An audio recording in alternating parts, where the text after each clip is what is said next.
We are Amen. listening now or starting our message for tonight. Hallelujah. Excited po lang lahat po dito. Nakabalik po ba ang 25? Si Shirley? Dalawa pa lang kulang. Kulang pa dalawa. Oo. 23 ngayon. Wow. Amen. Ang sisipag po ng ating mga participant ngayon. Amen. Thank you, Jesus. Yeah, sige. Akin na po tinatawagan ang ating speaker for tonight. Are you ready, everyone? Okay. Let's call our speaker, Pastor Ryan Baltasar. Palakpakan po natin. Ayan.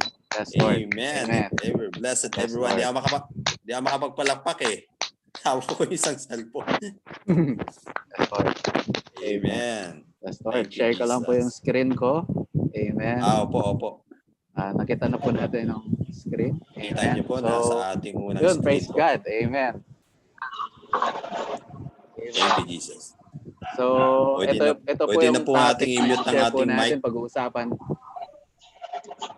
Yes. Pa-close na po natin yung ating mic before nag-start po ang ating speaker. Salamat.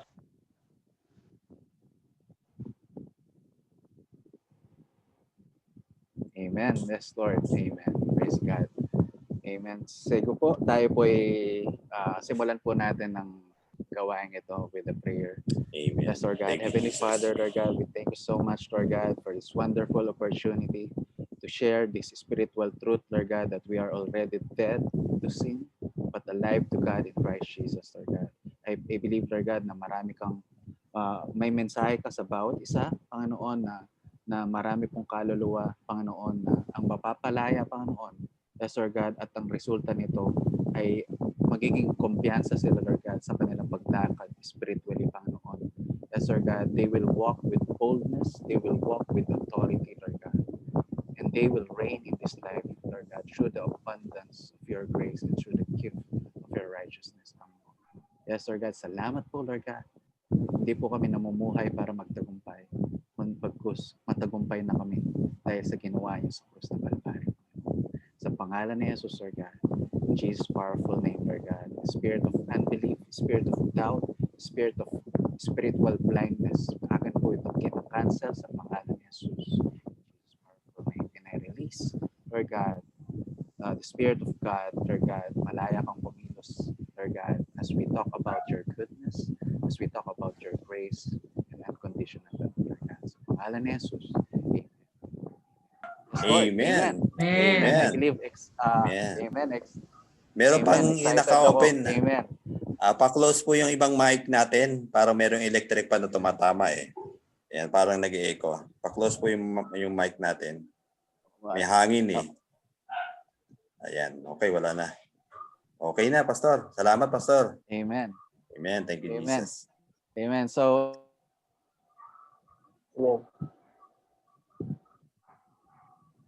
Laban lang, Pastor. Sian. Napit. Pastor Sian.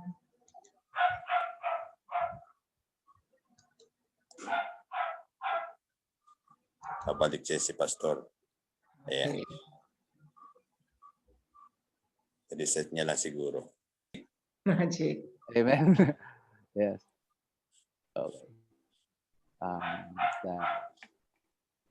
Amen. So, ayun, I'm very excited for this topic. Anong na-invite nga po ako ni Pastor Art, natira na nga lang po is righteous, holy, and diet. So, yun, hanggang sa napili ko eventually itong diet. Amen. So, usapang patayan po ito. Usapang patayan. Pero ito po yung usapang patayan na hindi bad news. Yes. Ito po yung usapang patayan na hindi nakakatakot. Okay? Amen. Ito po yung usapang patayan na masayang balita. Ito po yung usapang patayan na magandang balita. Amen. Mabuting balita. Amen. So, ang dami pong nangyari sa akin this past week. Amen. Na talagang nasa spiritual battle tayo. As bilang mga anak ng Diyos, nung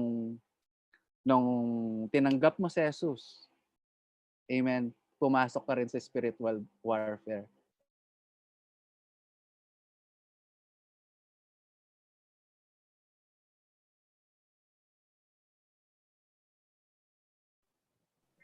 No? So, yun. So, that's why I'm very excited to share this. I believe na, sabi ko nga kanina sa prayer ko kanina, I believe maraming mapapalaya sa atin ngayon. Yung mga wrong beliefs natin, amen, mapapalitan ng right thinking and right belief. Amen.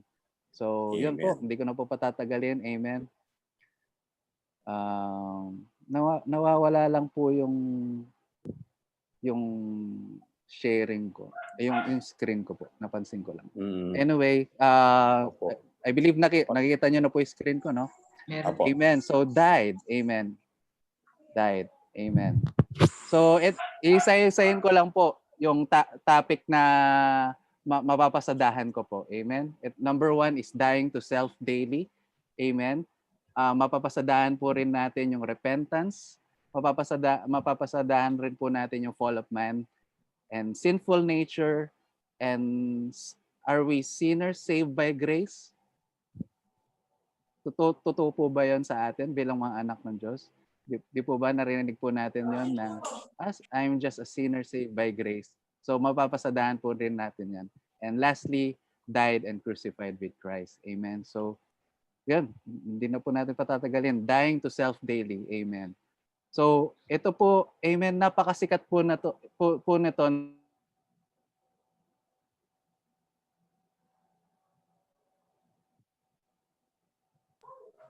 Lumalaban signal yung ni Pastor. Kaya bumabalik uli yung kanyang share screen. Mahina ang net. Ganyan po. Oo, hintay lang natin.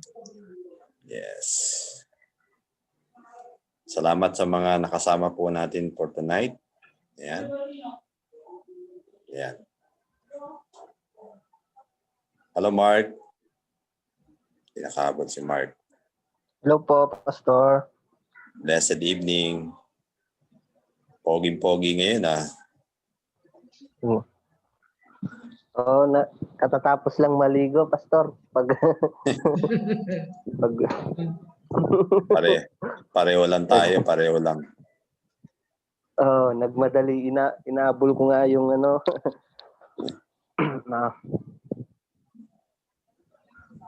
Si Sis Maria maaga po ngayon.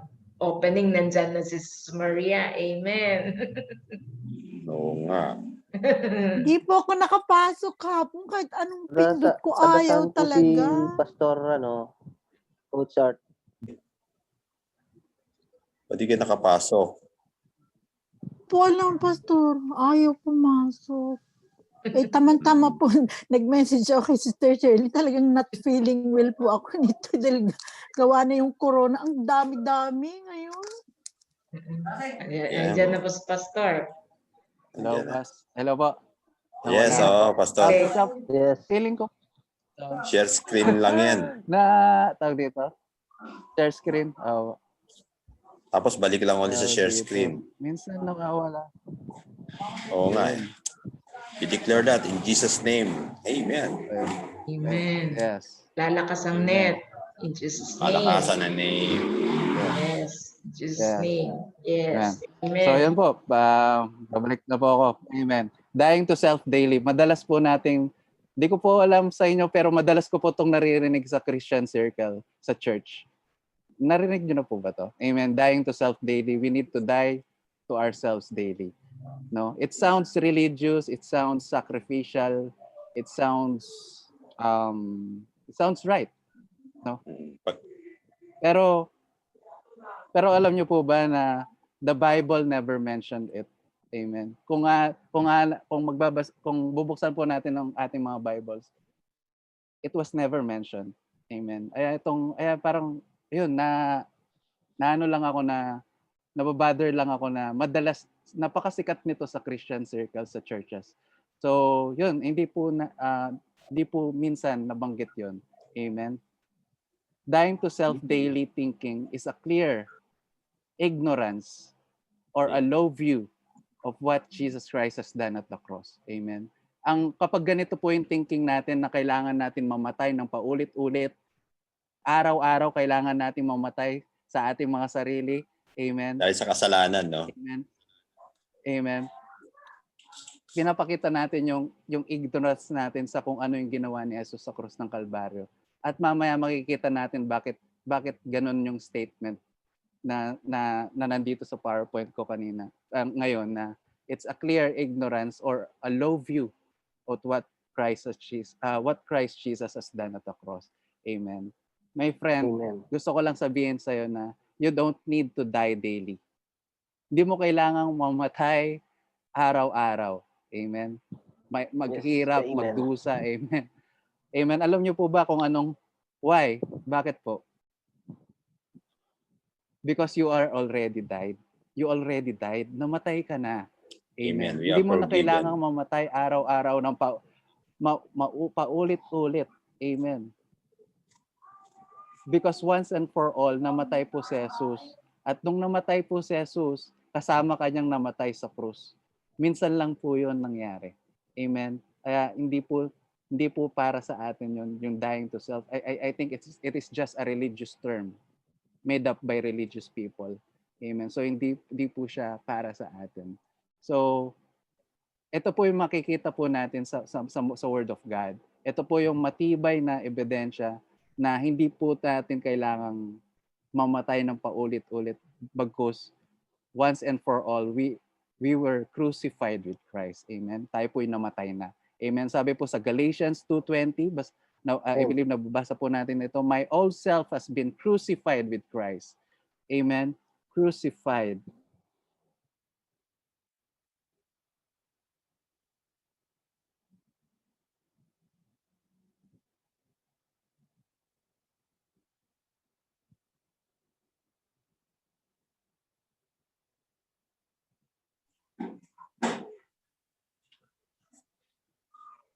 Puto na sa pastor, no? Parang every, yata siya. Kasi parang every 5 minutes. Yung net po niya. Yan. Init mo. Amen. Diyan na. Diyan na po. Amen. So we died with Christ. Amen. Hindi po tayo mamamatay pa lang. Amen. Hindi po tayo kasalukuyang namamatay, kundi namatay na tayong kasama ni Kristo. Amen. Malinaw po 'yun. Amen. And we also died to the law. Amen. Namatay na po tayo sa kautusan. Amen. Amen. So for when I tried to keep the law, it condemned me. So I died to the law. I stopped trying to meet all its requirements so that I might live for God. Ito pong law na to, amen. I believe na naitackle ko po ito last time nung nag-share po ako. It is a covenant based on works. At hindi na po tayo under doon. In fact, kapag tayo po ay Gentiles, amen. Hindi po tayo chosen people, hindi po tayo Israelita. We were never under the law. Amen. Pero another topic po 'yun, hindi na po ako magde-dwell masyado doon. Amen. So, gusto ko lang po makita kung bakit po ako nagpapakita ng maraming verses na napaka-consistent po na tayo po ay patay na. Amen. We are crucified with Christ. We died with Christ. We died to the law. And last we are dead to sin. Tayo ay patay na sa kasalanan. Sabi po sa Romans 6:11. In the same way, count yourselves dead to sin, but alive to God in Christ Jesus. Amen. Dead to sin, but alive to God in Christ Jesus. Romans 6:11. Amen. So tayo po, we are already dead. We are crucified with Christ. We are dead with Christ. We died to the law. We died to sin. Amen. Amen. Sa Tagalog po, tayo po ay patay na. Amen. Sabi ko po sa inyo, usapang patayan po ito eh. Amen. Patay na, tayo po ay patay na. Unang-una, tayo kasamang pinako ni Kristo, tayo kasamang namatay ni Kristo, tayo ay patay sa kautusan, tayo ay patay na sa kasalanan. Amen. Hallelujah. Amen. Napakagandang balita. Amen. Amen. So kung hindi ko kailangang mamatay daily, if I don't have to die to myself daily, anong gagawin ko? Anong gagawin natin bilang mga Kristiyano, bilang mga mananampalataya. Kapatid, all we need to do is repent. Amen. All you need to do is repent. Pero bago natin halukayin yung katotohanan na to, amen. Ano muna yung repent? Ano muna yung salitang repentance? The question is, what is repentance? Amen. Ang sabi nila, amen, yung pagsisisi ng kasalanan, etc. and all, dapat nagbago ka muna, ganon. Bago ka lumapit sa Diyos, dapat mag-repent ka muna. Yun yung mga definition ng iba, di po ba? Amen? Pero ano po ba yung talagang meaning ng repentance? What is repentance?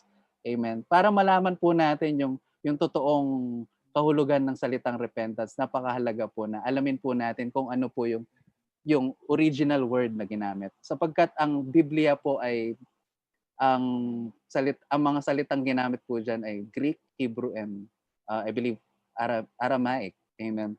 So for us to better understand what is repentance, amen, balikan po natin, alamin po natin yung original word niya.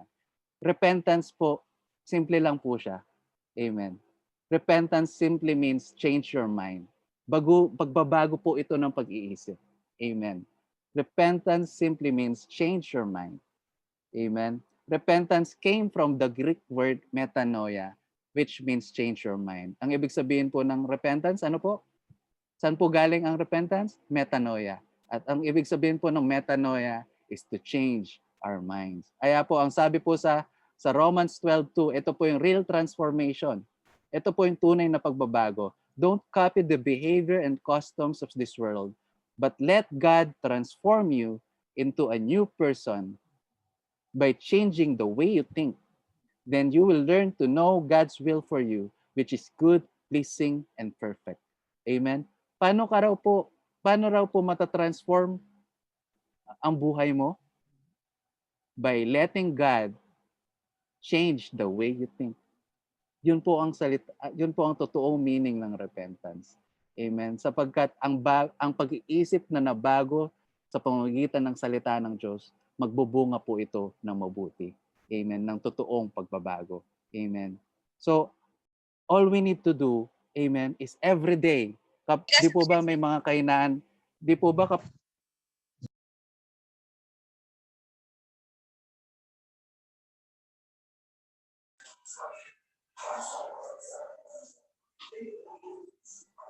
Internet niya nga.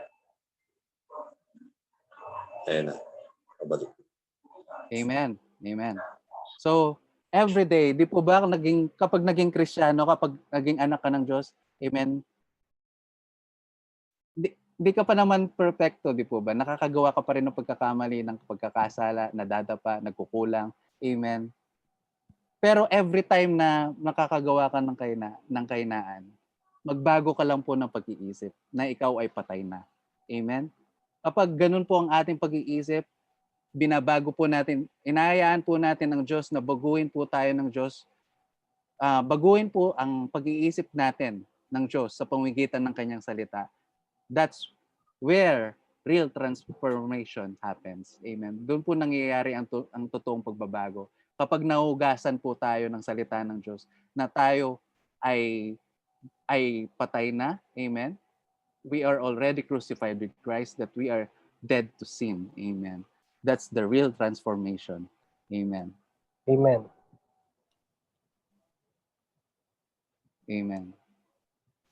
So, ang kailangan lang po natin gawin, amen, para makita po natin ang transformation, yung manifestation ng tinapos na gawa ni Jesus, amen, is to change our minds, to repent, amen. That's because that's the real meaning of the word repentance, amen. Meron po ditong tanong, amen. The question is, amen, di po ba malinaw na po sa atin? Malinaw na po ba na tayo patay na? Amen. Amen. I believe malinaw na po sa atin. Amen. Amen. Tayo ay Thank you, patay Jesus. na. The question is, ang susunod pong magandang katanungan, amen. Bakit kailangan natin mamatay? Kung tayo ay patay na, bakit kailangan natin mamatay? Anong parte sa atin ang namatay? Di po ba magandang tanong po yan? Why do we need to die? What part of us died? And to answer that question, we will go back to the fall of man. Amen. I repeat, amen. To answer that question, we will go back to the fall of man. Amen. Nung nagkasala po si Adan, amen. Amen. Nung nagkasala po si Adan, pumasok po kasi ang kasalanan. Namatay po ang ating spirito. Ang tayo po ay nilikha ayon sa wangis ng Diyos, di po ba? Amen. Ang Diyos po ay one God in three person. God the Father, God the Son, God the Holy Spirit. Ganon din naman po nilikha ang tao, amen, sa kanyang wangis, body, soul, and spirit. Katawan, kaluluwa, at spirito. Amen. Nung nagkasala po si Adan, amen, ang namatay po sa kanya, amen, hindi ang katawan. Kasi nabuhay pa siya ng 900 plus years, di po ba? Amen. Hindi rin naman po namatay ang kanyang kaluluwa. Sapagkat ang kaluluwa po niya, nakapag-isip pa po siya. Di po ba? Nakapagtrabaho and all. Di po ba? Kaya yung soul part, which is mind, will, and emotion, gumana pa po. Amen. So clearly, ang namatay po na parte po kay Adan ay ang kanyang spirito. Amen. At doon po pumasok ang sinful nature. Amen. Doon po pumasok ang kasalanan. Ang sabi po, Romans 6:11, I think nagkapanli po ako ng verse dito. Anyway, when Adam sinned, sin entered the world. Pumasok po ang kasalanan. Adam's sin brought death, so death spread to everyone for everyone's sin. I believe that is Romans 5:12. When Adam sinned, sin entered the world. Nung nagkasala daw po si Adan, ano pong nangyari? Ano pong resulta? Ano po yung epekto nito? Pumasok po ang kasalanan. Sin entered the world. Amen. So in the same way, nung nagpakarami na sila Adan at Eva, amen, yung mga which is tayo, amen. Amen. We became sinners when Adam sinned. So hangga't hindi pa tinatanggap ng tao si Jesus, siya po ay makasalanan. Amen. Yun po ang sinful nature na namanan natin kay Adan. So the question is, yun nga, natanong ko nga kanina, bakit po nagkakasala ang tao? People sin because of their sinful nature. Ulitin ko po, bakit po nagkakasala ang tao? Nagkakasala po kasi ang tao because of their sinful nature. Ang sabi pa nga po ni David, I believe si David ang nagsabi noon na nasa sinapupunan pa lang siya ng anak ng kanyang nanay, makasalanan na yon. Sapagkat hindi po naging makasalanan ng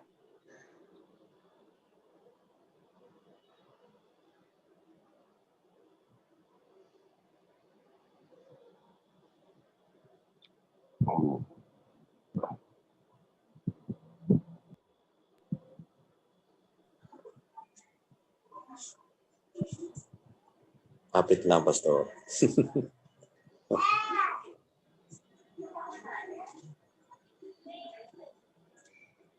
Ganda ng topic ngayon, oh. Mark. Kasalanan. Yes. Nakakabitin lang. Yes po. So yun. Going back, Yan na. amen. Amen. Amen. People sin because of their sinful nature. Amen. Di po ba mayroon naririnig niyo po yung ang puno, di po ba ang puno ng mangga, magbubunga po siya ng mangga. Amen. Ano po ba? Ganun din po.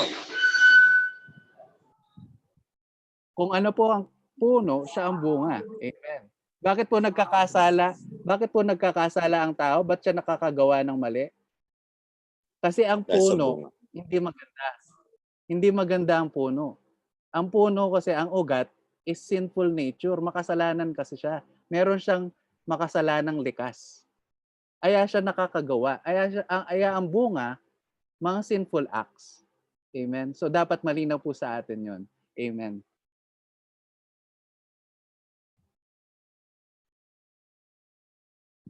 So yun po. Amen. To answer that question, amen. Bakit kailangan nating mamatay?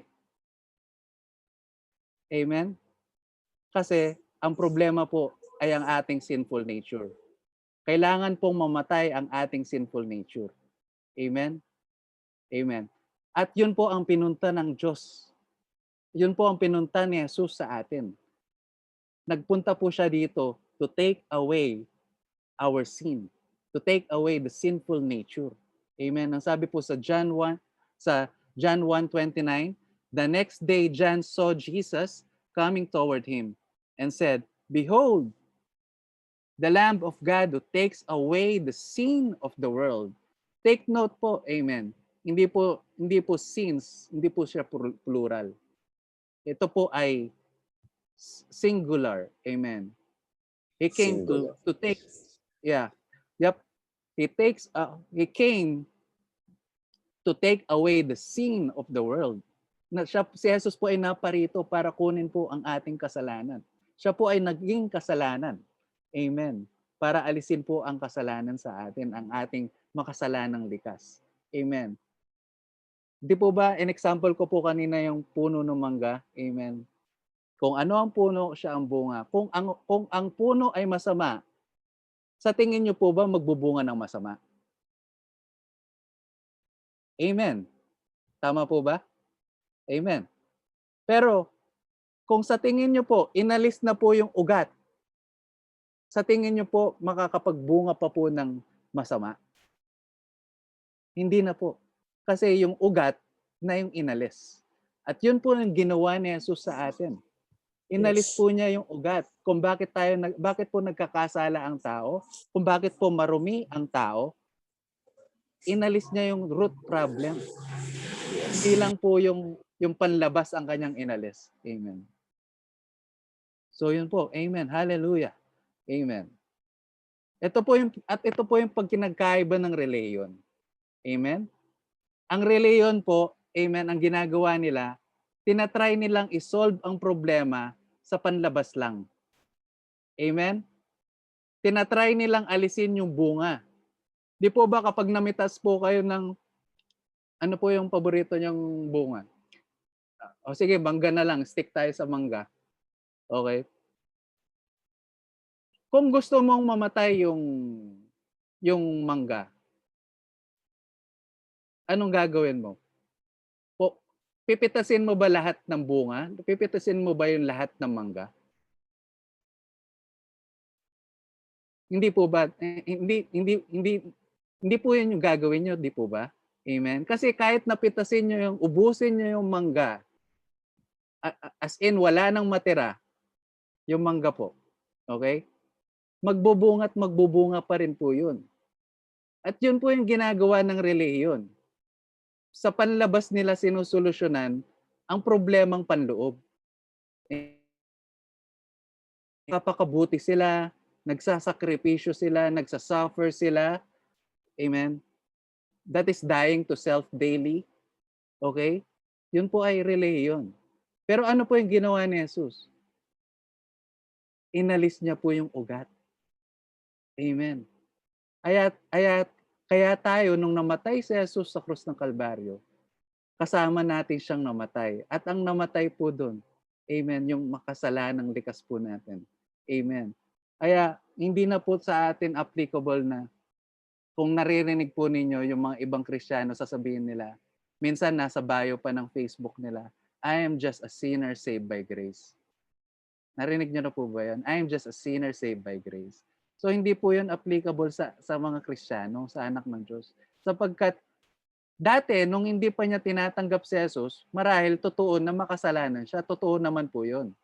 Pero nung tinanggap mo si Jesus, nung tinanggap ng isang tao si Jesus, kasama na niyang namatay si Jesus. Kaya hindi na siya makasalanan. Namatay na siya. Yung dating siya ay patay na. Amen. The moment you got born again, you are not a sinner anymore. Amen. Kaya kung napapansin niyo si St. Paul, kapag ina-address niya yung mga Christians, yung mga believers, hindi niya ina-address na kayong mga makasalanan kayo. Hindi ganoon yung pag-address niya. Alam niyo po ba kung ano yung pag-address ni St. Paul sa mga believers? Saints. Tayo ay mga santo. Amen. Amen. No Tayo ay santo, condemnation. tayo ay ginawa ng banal, tayo ginawa ng righteous, tayo ginawa ng karapat-dapat. Tayo ay nilinis na. Amen. Kaya hindi na marapat sa atin na tawagin na tayo makasalanan, na that we are just sinners saved by grace. Amen. We are saints in the arms of our loving God. Amen. You are not a sinner anymore. Amen. So dapat po malinaw po sa atin yan, no? Na hindi na po tayo makasalanan. Sapagkat yung makasalanang likas na po natin namatay kasamang pinako sa krus ng Kalbaryo. Amen. Sige po, palakpakan po muna natin si Lord. I just want to give God all the glory. Amen. Amen. So the moment you got born again, you are not a sinner anymore.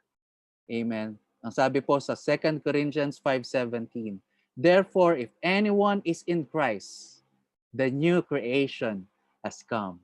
Amen. The old is gone and the new is here. And yan po nasabi sa 2 Corinthians 5:17, NIV version. Napakalinaw po, no? Napaka-consistent na tayo ay patay na at ang luma ay wala na. The old is gone. Amen. At isuot po natin, amen, ang ating mga clothes. Amen. Yung bago nating mga damit. Amen. Have put on the new self, which is being renewed in knowledge in the image of its creator. Amen. Bilang mga new creation, amen, may mga bago na tayong damit. Amen. Kung dati ikaw ay palamura, kung ikaw ay dati palasugal ka, chismosa ka, amen, hindi na yon bilang mga new creation, hindi na yon bagay sa atin. Kaya ang advice ni St. Paul dito sa Colossians 3:10, isuot ninyo yung mga bagong damit ninyo. Hindi na yan bagay para sa inyo. Amen. Bago ka na. You are already a new creation. Yun yung sinasabi dito sa Colossians 3:10. So suot po natin. Every time na nakikita, kapag nadadapa tayo, nagkakasala tayo, i-remind lang po natin ng ating sarili na hindi na ako yun. Na patay na ako. Yung dating ako, patay na. Yung dating chismosa na ako, yung dating magagalitin na ako, yung dating na sugalerong ako, hindi na ako yun. Patay na yun. Amen? Let us renew our minds. Amen? Suot po natin yung nababagay sa atin ngayon. Amen? The fruit of the Holy Spirit. Amen? Ikaw ngayon ay mapagmahal na, maibigin. Amen? Isuot po natin amen, yung mga bago nating damit. Amen. Because right thinking leads to right living. Amen. Ang isang binagong pag-iisip, amen, ay magre-resulta sa isang binagong buhay. Amen. A renewed mind will lead to a transformed life. Amen. Amen. Ito po, recap lang po, amen. Tayo po ay kasama ng namatay ni Kristo.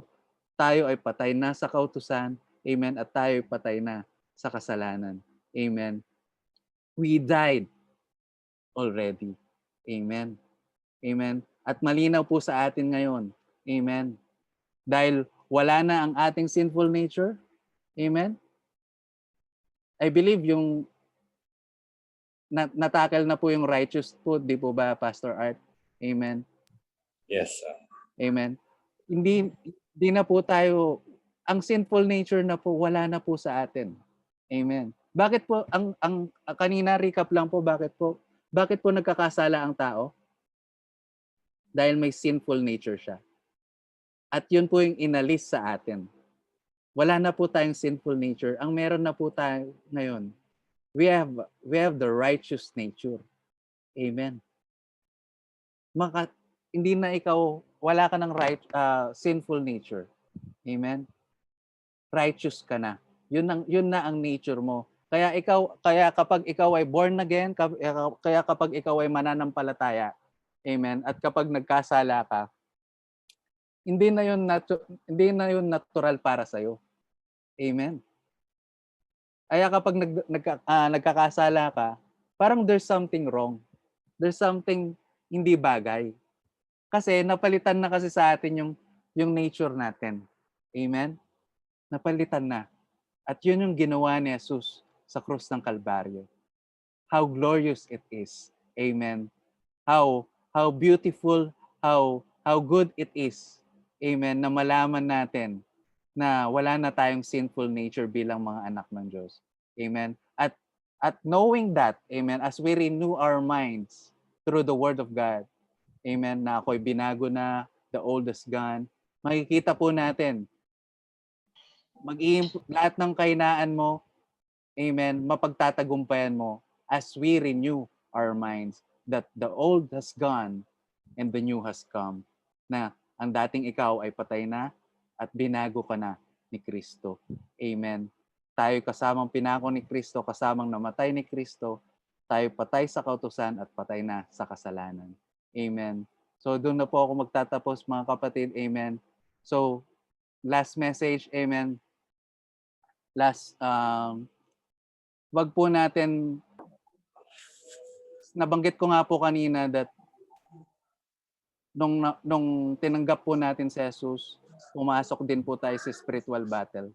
Amen. Si Satan po ipapaalala po sa atin yung mga nakaraan natin, yung mga pagkukulang natin kapag nadadapa tayo, kapag nagkakasala. Ano po ba yung gawain ni Satanas? He is accusing the brethren day and night. Ang trabaho po ni Satanas ay mag-akusa. Kaya kapag ikaw ay nagkamali, asahan mo, i-condemn ka niya. Amen? Pero sa ating mga anak ng Diyos, amen, wala nang condemnation. Pwede kang mag-fight back sa kanya by declaring na ikaw, Satanas, you don't have the right to condemn me. There's now no condemnation to those in Christ in Jesus. Yung sinasabi mong pagkainaan ko, patay na yon. The old is gone. Ako ngayon ay new creation na. Ako personally, kapag nadadapa ako, amen, yun po ang ginagawa ko, mga kapatid. Amen. Nagre-renew lang ako ng mind. Nagre-repent ako. I go back to the Word of God na hindi ako yon. Yung ginawa ko ay hindi ako yon. Amen. Ito po ay mga practical na advice ko po sa lahat ng kapatiran. Amen. Let us always go back to the Word of God.